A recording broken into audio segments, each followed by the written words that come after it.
नमस्कार मैत्रिणींनो, तर मी आज तुम्हाला झटपट होणारी भाजी दाखवणार आहे। कुरडई कांदा आणि किस कांदा बटाटा किस असतो तो। तर मी 10 मिनिटं अगोदरच भिजत घातलंय। थोडं थोडं तुम्हाला पाहिजे तेवढं घालायचं भिजत। मी त्यासाठी मध्यम आकाराचे 2-2 कांदे कापले, प्रत्येक भाजीला वेगळे कापले। लसूण, कढीपत्ता, ह्या भाजीला पण लसूण, कढीपत्ता आणि थोडीशी कोथिंबीर लागेल। तर आपण आता भाजी करूया। पाणी निथळून घेऊ चाळणीत। हे बघा, मी अशी चाळणी ठेवली। चाळणीमध्ये चांगली वाटे सगळं पाणी काढून घ्यायचं। तेल टाकून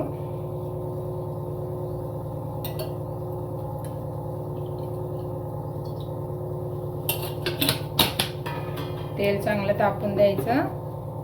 चांगलं तापलं का तो अर्धा चमचा मोहरी टाकायची। मोहरी तडतडली का जिरं टाकायचं,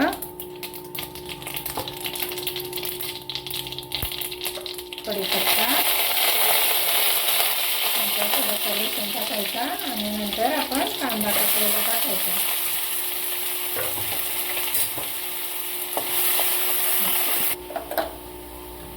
कांदा चांगला आपला परतलाय। आपण त्यामध्ये हळद टाकू। हळद, पाव चमचा हिंग टाकायचा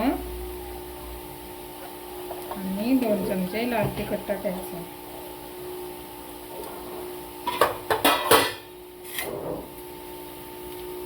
थोडीशी कोथिंबीर टाकून चांगलं परतायचं। कुरडईला मीठ असतं ना, म्हणून आपण चवीपुरतं थोडंसं मीठ टाकू। तुमच्या आवडीप्रमाणे तुम्ही टाका। आणि आपण हे आता परतून घेऊया त्याच्यात।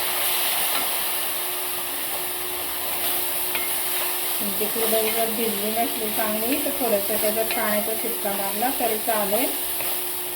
तर असं छान परतून घ्यायचं। 5 मिनिट त्याला वाफ काढून घ्यायची। आपली भाजी तयार होते। अशी वाफ आली का आपली भाजी तयार झाली।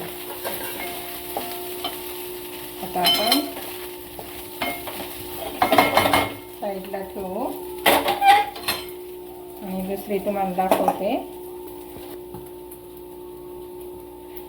हे बघा, आता हा किस आहे ना बटाट्याचा, बटाट्याचा म्हणजे आपण बटाट्याचा किस करतो ना, तो किस पाणी निथळायला ठेवते। आता आपण एक पळी तेल ओतू।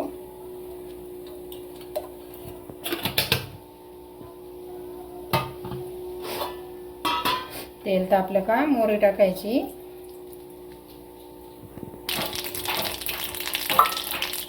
मोहरी टाकली, तडतडली का अर्धा चमचा जिरं टाकायचं, कढीपत्ता, लसूण आणि 2 कांदे कापलेले ते टाकायचे। कांदे चांगले परतून घ्यायचे। चांगला परतला आता आपण त्यामध्ये हळद टाकू, पाव चमचा हिंग आणि लाल तिखट टाकायचा तुमच्या आवडीप्रमाणे। तुम्हाला जर भाजीला सुसत नसलं तर पटकन घरात कुरडई असते, बटाट्याचा किस असतो, पटकन भिजत टाकायचं। 10 मिनिटात भिजतं आणि भाजी करायची। तर बघा, आता आपण याच्यात कोथिंबीर टाकू आणि हा किस आहे हा आपण त्यामध्ये टाकू।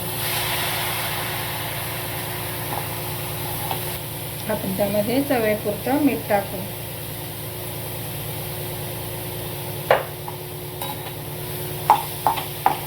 ते शिजलेलंच असतं ना, त्याला काही परतवलं तरी चालतं। एक वाफ काढून घेऊ, आपली भाजी तयार। हे बघा, अशा प्रकारे आपला कुरडई कांदा किस्ता कांदा तयार झालाय। तुम्हाला जर आवडला तर लाईक करा, शेअर करा, सबस्क्राईब करा, कमेंट करा। Bye bye.